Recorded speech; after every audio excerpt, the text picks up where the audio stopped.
लेकिन अब बात उत्तराखंड के जोशीमठ शहर की, वो शहर जो इस वक्त तबाही की गवाही दे रहा है। हम आपको बता दें कि जोशीमठ में उन 2 होटल्स को गिराने का काम शुरू भी कर दिया गया है जो दरार आने के बाद झुक गए थे, एक दूसरे से सट गए थे। पहले 7 मंजिला होटल मलारी इन को गिराया जा रहा है, उसके बाद 5 मंजिला माउंट व्यू की बारी आएगी। इनके आसपास के मकानों को खाली करवाकर होटल को गिराने का काम शुरू हुआ है। आइए देखते हैं कैसे मलारी इनको ढाया जा रहा है।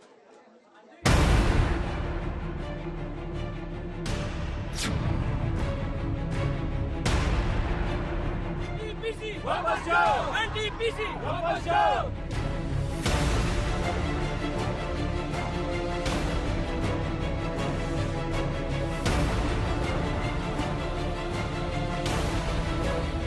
आप लोग इस जगह को छोड़ दें।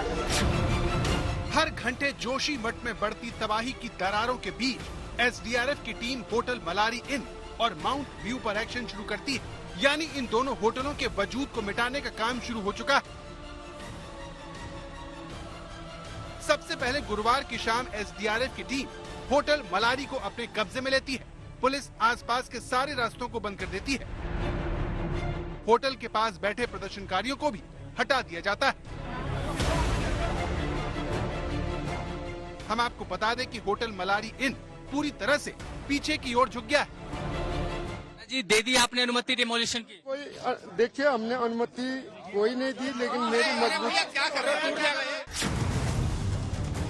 आइए आपको सबसे पहले होटल मलारी इन और होटल माउंट व्यू की ड्रोन से ली गई तस्वीरें दिखाते हैं। इससे आपको साफ साफ समझ में आएगा कि जोशीमठ में प्रलय की आहट देने वाली दरारों के बीच इन होटलों को हटाना या फिर कहें गिराना क्यों जरूरी है। ये देखिए कैसे होटल मलारी इन और होटल माउंट व्यू दरकने के बाद एक दूसरे से सट गए, यानी झुक गए। लाल वाली बिल्डिंग होटल मलारी इन की है और हरी वाली बिल्डिंग होटल माउंट व्यू की है।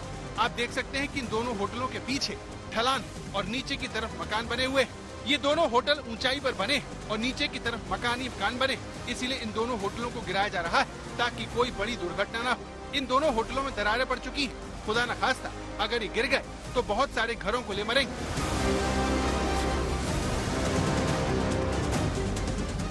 ग्राउंड जीरो पर पहुंची टीमें मुआयना करने के बाद पहले होटल मलारी इन को तोड़ने का फैसला करती हैं, क्योंकि ये होटल झुका हुआ भी है, ऊंचा भी और इसमें दरारें भी ज्यादा आ चुकी।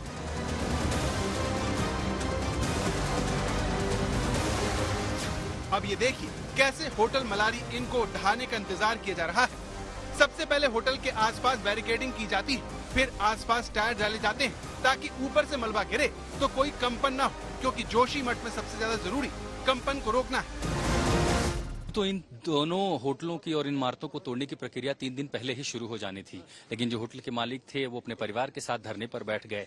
बात अटकी मुआवजे पर कि आप होटल तोड़ देंगे, हम जाएंगे कहाँ, मुआवजा कहाँ मिलेगा। लेकिन उसके बाद प्रशासन से बातचीत हुई, बातचीत में लोगों को समझाया गया और उसके साथ ही मलारी इनमें लगभग आज ही सुबह ऐसी दरारें पड़ने लगी, दीवार अलग से ऐसी होने लगी। ये समझ में आया कि अब यहाँ रहना खतरे से खाली नहीं है और उसी के बाद जाकर के प्रशासन ने कोई ये कार्रवाई करनी पड़ी, लोगों को वहां से हटाना पड़ा, वहां के मालिक छोड़ करके गए। जोशीमठ में एक सबसे बड़ा सवाल यह उठता है कि जहां 2 मंजिला से ऊपर अधिक निर्माण की अनुमति नहीं है, वहां 6-7 मंजिला होटल कैसे बन जाते हैं। नियमों की कमी और साथ ही प्रशासन की अनदेखी ये एक सबसे बड़ी वजह रही है, जिसके चलते आप पूरे पहाड़ में देखेंगे अगर जोशीमठ में कि एक के बाद एक कई सारी इमारतें बनी हैं, होटल बने हैं, घर बने हैं। और आज जो तस्वीर है आप देखिए कि कैसे एक इमारत आसपास के पूरे इलाके के लिए खतरा बन गई। वैसे तो 730 इमारतों को मार्क किया गया कि खतरे की जद में है, लेकिन सबसे पहले उन्हें तोड़ने की जरूरत पड़ी है वो 2 होटल जहां पर एसडीआरएफ और एनडीआरएफ की कार्रवाई चल रही है।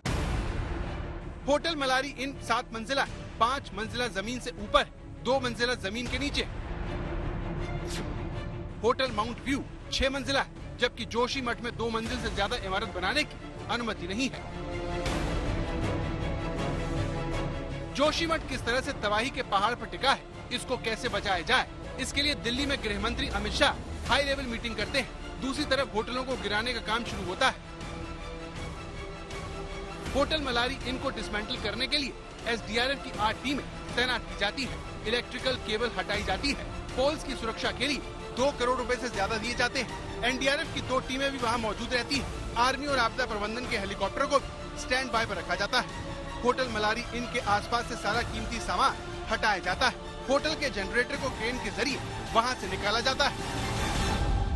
मलारी होटल या इसके आगे माउंट व्यू हो, इसको तोड़ना अपने आप में बड़ी मुश्किल है और इसीलिए आप ये समझिए कि डिमोलिशन की जगह यहाँ पर डिसमेंटलिंग का काम चल रहा है। छतों पर पानी की बड़ी बड़ी टंकियां हैं, तो सबसे पहले जो पाइप उससे जुड़े हुए थे उनको काटा गया और उसके साथ ही जो गैस कटर, उसके साथ वहां लोहे का जो भी सेटअप था उन सबको अलग किया गया। और अब एक एक करके आप समझिए कि इतना बड़ा स्ट्रक्चर, ये 7 मंजिला इमारत और खासकर जमीन के ऊपर जो 1, 2, 3, 4, 5 मंजिल हैं, इनको डिसमेंटल करने की लगातार जो कोशिश होगी वो कुछ ऐसे ही दिखाई पड़ेगी। एक एक करके आप देख रहे हैं, सबसे पहले पानी की टंकियों को हटाया जा रहा है, फिर जो ऊपर की छत है उसका हिस्सा हटाया जाएगा, उसके साथ वहां पर जो लोहे का स्ट्रक्चर है जिस पर ये छत टिकी है उसको हटाया जाएगा। और ये कुल मिला करके एक बहुत मुश्किल टास्क होने वाला है, क्योंकि आपको बहुत भारी हथौड़ों का इस्तेमाल नहीं करना है, ड्रिल हैमर का इस्तेमाल नहीं करना है, ना तो बुलडोजर का इस्तेमाल करना है। एक ढांचे को डिसमेंटल करना, तिनके के समान एक एक चीजों को हटाना, और उसके बाद कितना बड़ा मैन पावर लगा इससे आप समझ सकते हैं। और इससे अंदाजा लगाया जा सकता है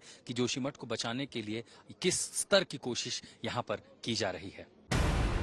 हम आपको यह भी बता दें कि जोशीमठ आपदा अधिनियम 2005 की धारा 34T के तहत होटल मलारी इन और होटल माउंट व्यू को आम जनता की सुरक्षा के मद्देनजर तत्काल ध्वस्त करने के आदेश दिए गए थे और मंगलवार को ये होटल गिराए जाने थे।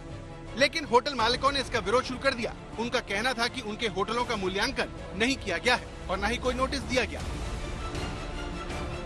जोशीमठ में दरार वाले मकानों की संख्या 750 के पार पहुंच गई है, जिनमें से जो खतरनाक स्थिति में है उन पर लाल निशान लगा दिए गए। अब लाल निशान वाले मकानों को भी ढहाया जाएगा। अमित भारद्वाज के साथ आशुतोष मिश्रा, जोशीमठ, आज तक।